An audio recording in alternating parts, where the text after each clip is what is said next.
In every generation, we ask the same questions. Who am I? Where do I belong? And what do I stand for? In the last few decades, these deeply personal questions have increasingly taken on political weight. Identity, once a private matter of family, faith, or culture, is now a key factor in how policies are written, movements are formed, and debates are framed. This shift has given rise to one of the most influential and controversial frameworks of our time: identity politics.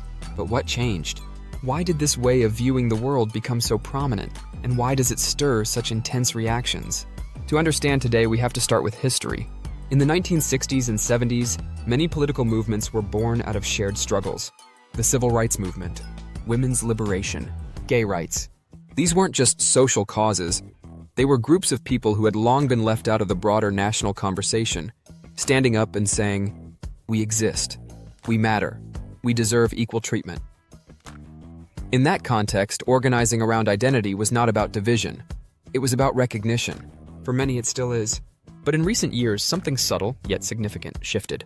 Identity politics once centered on specific, tangible goals: access to voting, equal pay, protection under the law.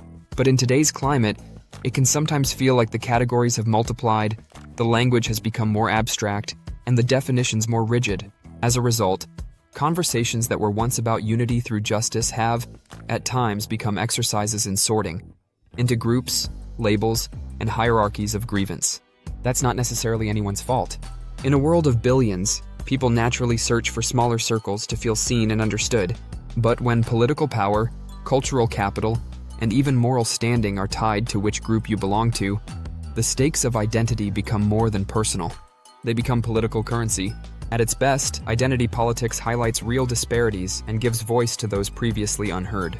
It reminds society that equality isn't just about neutrality, it's about fairness in practice. But at its worst, it can drift into tribalism, where empathy is only extended to those within your group, and disagreement is seen as disrespect. This is where the conversation gets complicated, because if we believe that identity matters, and it often does, we also have to believe that it shouldn't be everything. Take political representation. Many argue it's important that governments, media, and institutions reflect the diversity of the populations they serve. Few would disagree. But should a shared identity always mean shared ideology? Are we reducing people to one dimension of who they are, instead of recognizing their full humanity? When identity becomes a litmus test for legitimacy, we risk losing the ability to listen, to debate, to persuade. Consider the classroom, the workplace, or even your family table. People hesitate to speak honestly, not because they're cruel, but because they fear misstepping. And when ideas can't be tested or challenged, they harden. Dialogue disappears. Polarization grows. It's important to recognize that this isn't just a problem on one side of the aisle.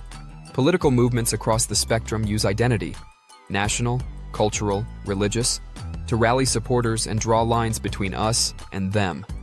The language may differ, but the mechanism is similar: define who belongs and who doesn't. So what do we do with all this? First, we recognize that identity matters. It shapes how we experience the world, how we're treated, and what we carry. Denying that is neither honest nor helpful. But second, and just as crucial, we must resist letting identity become a cage. We are more than our race, gender, politics, or background. And so is everyone else. We can acknowledge history without being imprisoned by it.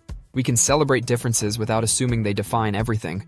We can work toward fairness without assuming every disparity is the result of oppression. And maybe that's the next evolution of identity politics. Not a rejection of identity, but a rebalancing. One that brings dignity without division. One that seeks justice without resentment.